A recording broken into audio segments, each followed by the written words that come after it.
My name is Clara Wynn, and tonight my family reminded me why silence can be the sharpest kind of revenge.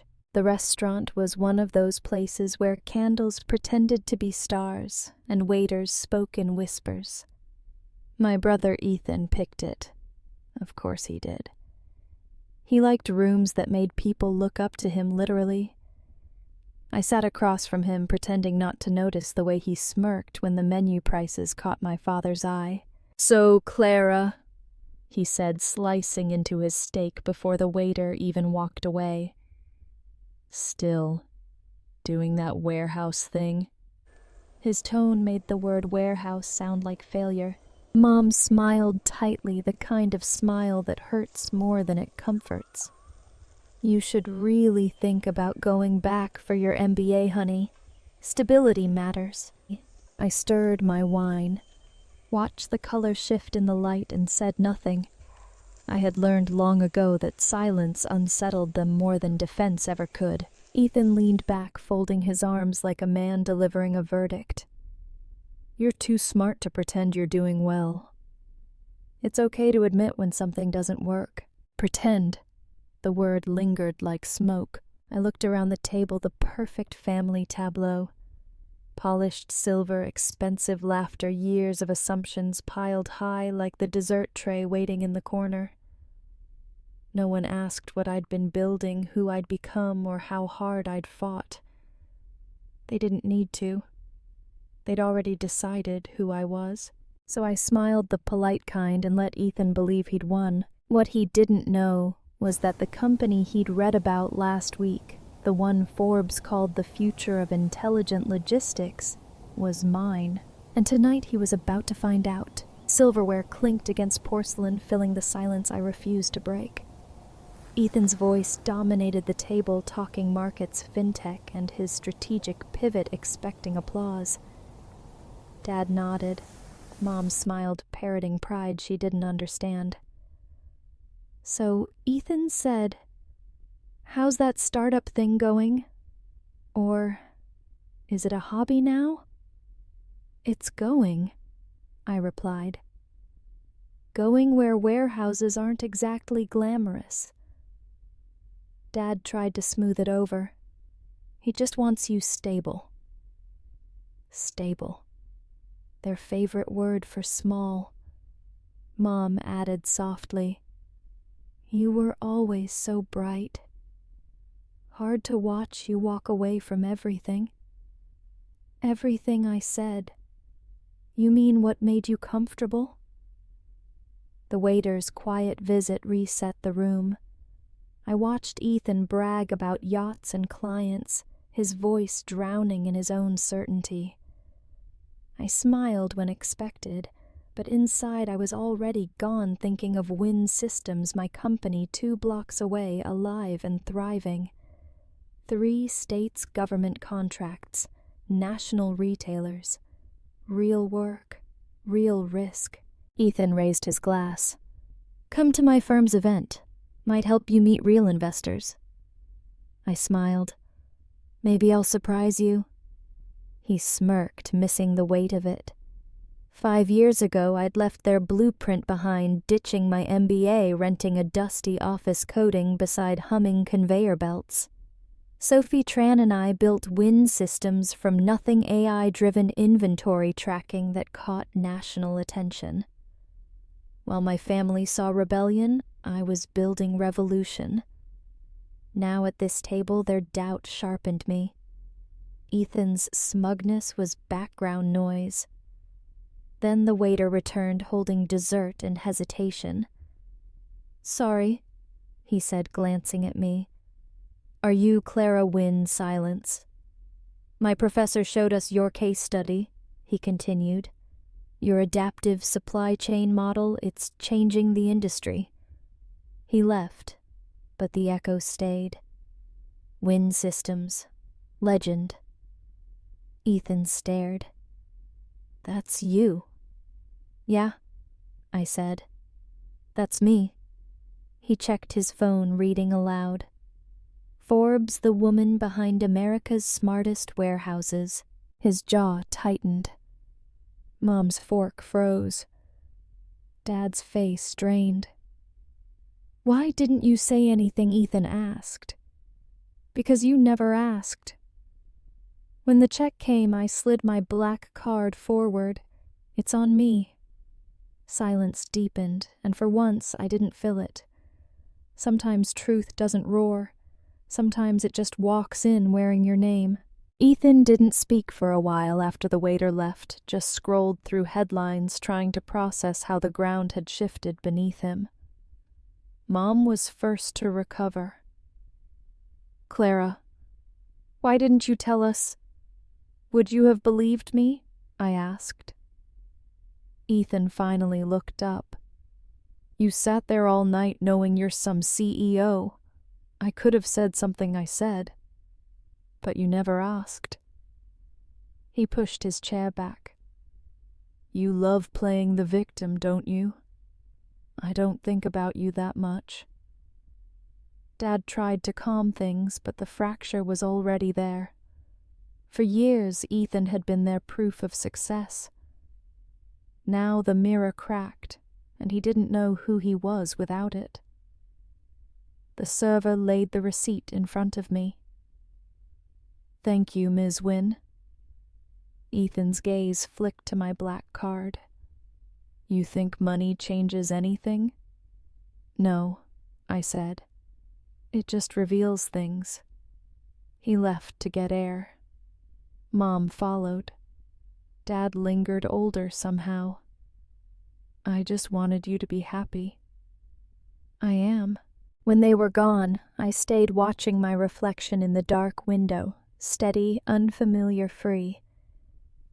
Outside, rain softened the city. My phone buzzed. How did it go? Sophie asked. They finally met me, I replied. Power doesn't always arrive loud. Sometimes it's the moment someone realizes they underestimated you. That night, I barely slept messages from Mom and Ethan, blinking with half apologies. I wasn't angry anymore, just tired. By morning, fog covered the skyline. Coffee in hand, I watched the city wake and felt something ease. I had built this life piece by piece.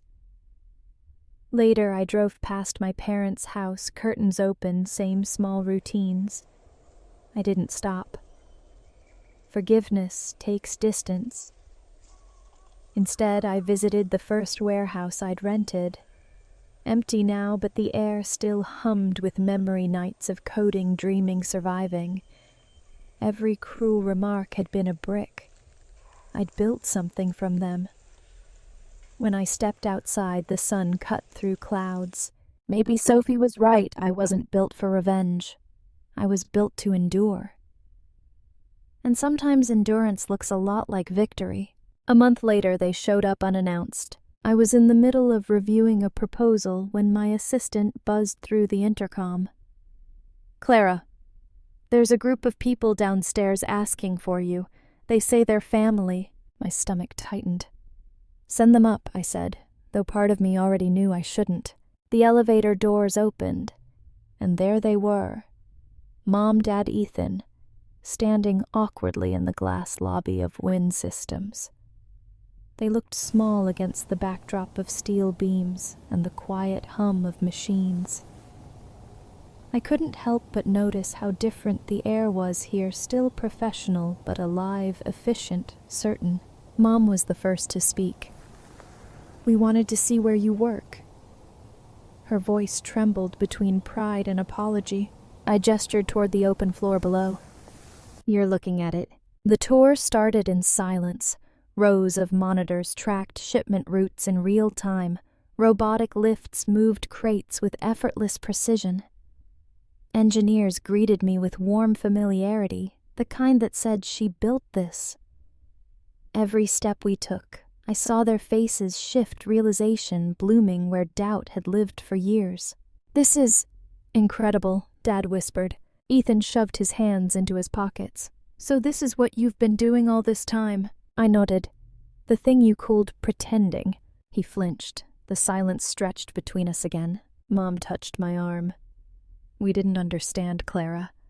We just wanted you to be safe." "I know," I said. "You wanted what you thought was best. But what's safe for you isn't always right for me." She nodded, eyes glistening. "We're proud of you," she said quietly, and I believed her. But pride doesn't erase history, it just rewrites tone. We ended the tour in my office, sunlight spilling through the floor-to-ceiling windows. On my desk sat a small model, a miniature warehouse built from laser-cut steel. My first prototype. Ethan picked it up carefully, tracing the edges with his thumb. "I used to think you were running away," he said finally. "Turns out you were running towards something bigger." "I was just tired of asking for permission," I said. He met my gaze. "I'm sorry." The words were simple, unadorned, but they carried the weight of everything he'd never said before. I nodded, not smiling, not angry, just settled. "I know." We stood there for a while, the three of us surrounded by the quiet hum of progress. I didn't offer to take them to lunch. They didn't ask. Some relationships don't need grand reconciliations, just recognition that the past has changed shape. When they finally left, I stayed by the window watching their reflections fade into the street below. The city glowed in late afternoon light, cranes swinging in the distance, freight trucks moving like veins through the skyline. This was the world I'd built not to prove them wrong, but to prove I could. My phone buzzed.